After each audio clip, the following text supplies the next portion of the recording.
Saya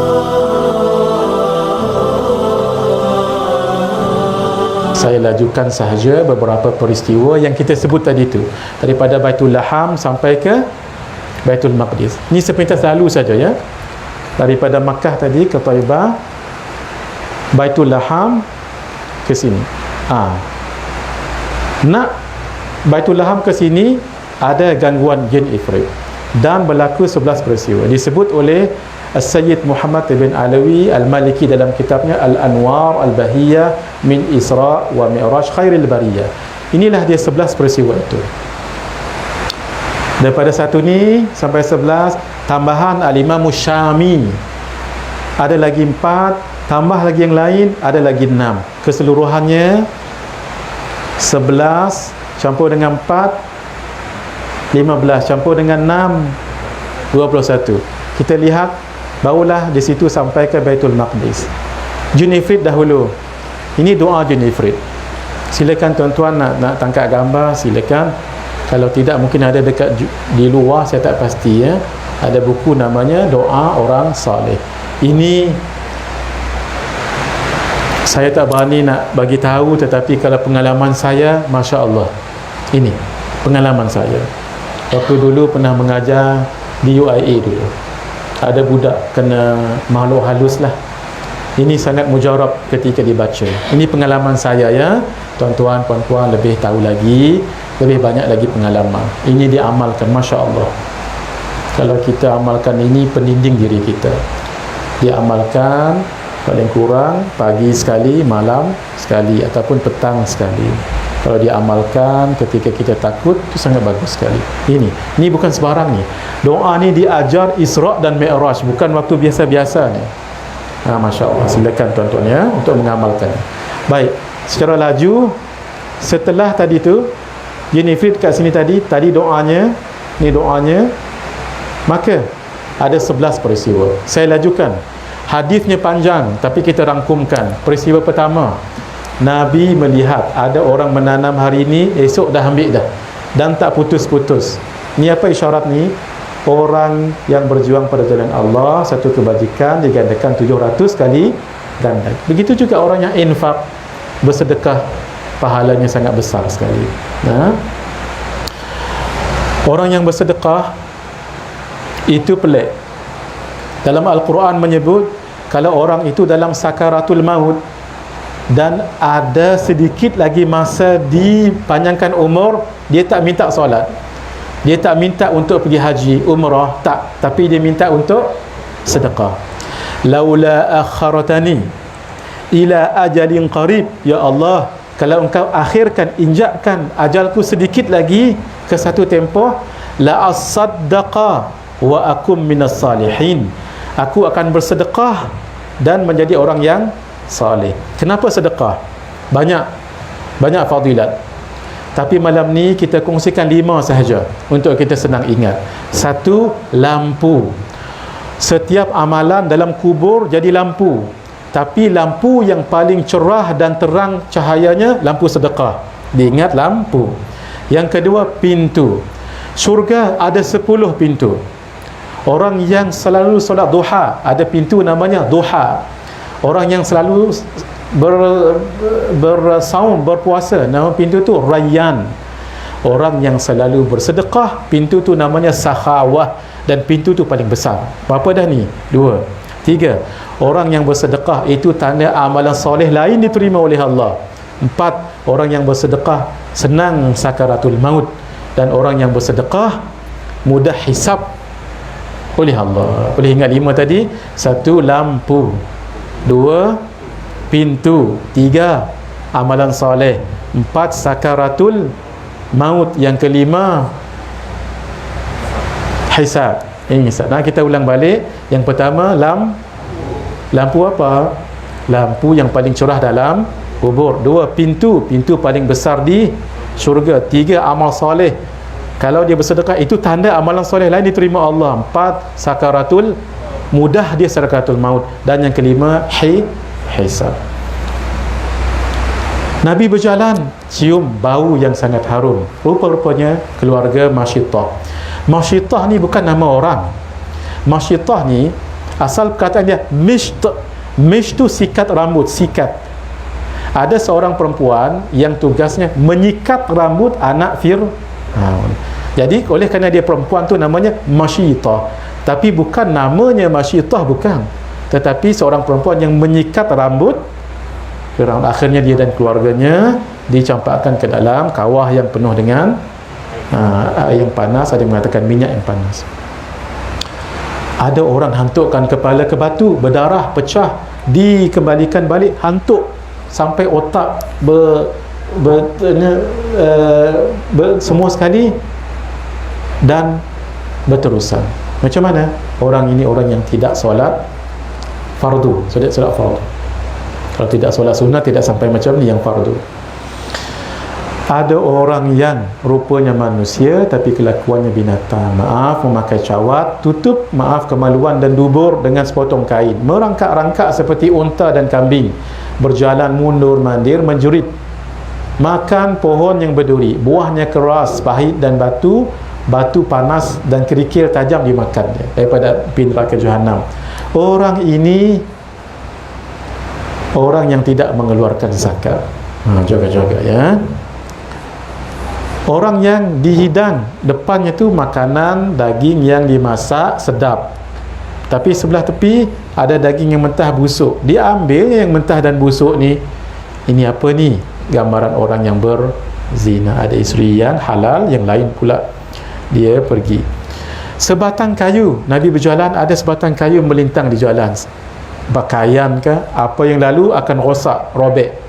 Ini gambaran balasan orang yang menghalang dakwah. Seorang lelaki berenang di dalam sungai darah, mulut dilempar dengan batu sehingga berdarah mulut dan muka. Ini gambaran orang yang makan riba. Dekat ni tadi, di sini Nabi lihat 11 ni, seorang lelaki kumpul seberkas kayu api, tak larat nak angkat, ditambah lagi.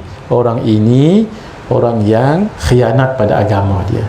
Dibagi amanah, dia khianat. Ada orang yang Nabi lihat menggunting lidah dan bibir dengan gunting besi, putus tumbuh, gunting lagi, tak putus-putus. Orang ini orang yang menyebar fitnah. Jaga-jaga. Tambah zaman sekarang ni ada WhatsApp, ya Allah, ada Instagram. Tu jaga-jaga hadirin. Baik, ini kukunya daripada tembaga, mencakar muka dan dadanya dengan kuku tadi berdarah. Ini balasan orang yang mengumpat dan orang yang mencela.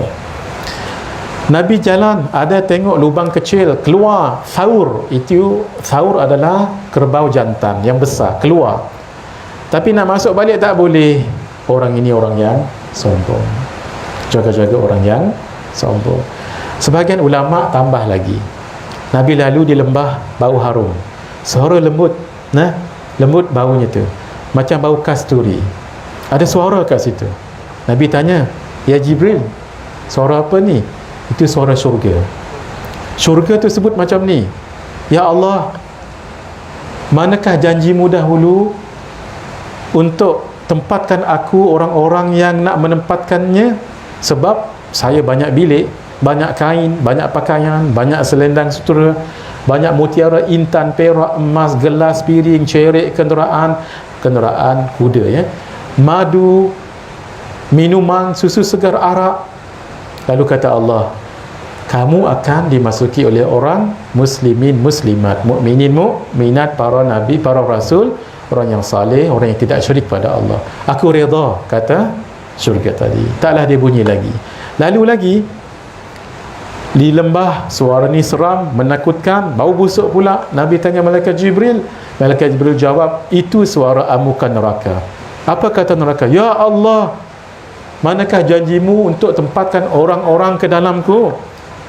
Aku banyak rantai, belenggu, api, air panas, buah-buahan, berduri, nanah, azab, kawah yang dalam, panas yang sangat-sangat. Saya pendekkan ni, dia riwayat Ibn John. Allah mengatakan nanti orang musyrikin, orang musyrikat, kafirin, kafirat, orang jahat lelaki dan perempuan, penderhaka yang sombong, tidak percaya hari hisab, hari kiamat, akan masuk ke dalam. Nabi jalan, Nabi lihat Dajjal. Dajjal betul-betul. Dajjal ni tinggi, tubuh besar, warna kulit putih bersih, satu mata ada bijinya keluar macam anggur kat mata sebelah kiri dia tu, terkeluar. Bukan satu mata je, dua mata, tapi satu mata terkeluar, tersembul.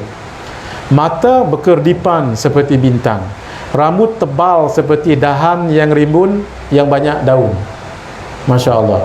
Seperti Abdul Uzza ibn Qattan. Nah, Nabi jalan, lihat tiang-tiang besar putih seperti permata dipikul sebahagian malaikat. Ditanya Nabi, siapa ni? Mereka jawab, tiang-tiang Islam yang diperintahkan meletakkannya di Syria, bumi Syria nanti, tempat turunnya Nabi Isa alaihissalam. Jalan lagi, ada suara sebelah kanan, hai Muhammad, lihat saya, Sa'ad, aku ingin bertanya padamu. Nabi tak jawab. Malaikat Jibril, orang tadi penyeru Yahudi, sekiranya kamu menjawabnya, umatmu cenderung kepada Yahudi. Ini tamfilan-tamfilan. Terus berjalan, perempuan, pakaian menjolok mata, tapi tangan penuh perhiasan. Ya Muhammad, lihatlah pada saya, Sa'ad, aku ingin bertanya padamu. Nabi tak toleh pun, Nabi tak jawab. Tanya Malaikat Jibril. Kata Malaikat Jibril, itu adalah dunia yang mempersonakan. Sekiranya kamu menjawabnya, umatmu akan memilih dunia daripada akhirat. Jalan lagi, seorang lelaki tua di tepi jalan. Ya Muhammad, halum bina, halum ilayya, halum bi, datang ke sini. Kata Malaikat Jibril, tak, teruskan ya Muhammad. Nabi tanya siapa? Malaikat Jibril jawab, musuh Allah, iblis, yang ingin menggodamu untuk cenderung pada iblis. Jalan lagi, jumpa seorang perempuan tua di tepi jalan. Ya Muhammad, lihat padaku sekejap, aku ingin bertanya padamu. Nabi tak jawab, tak toleh pun.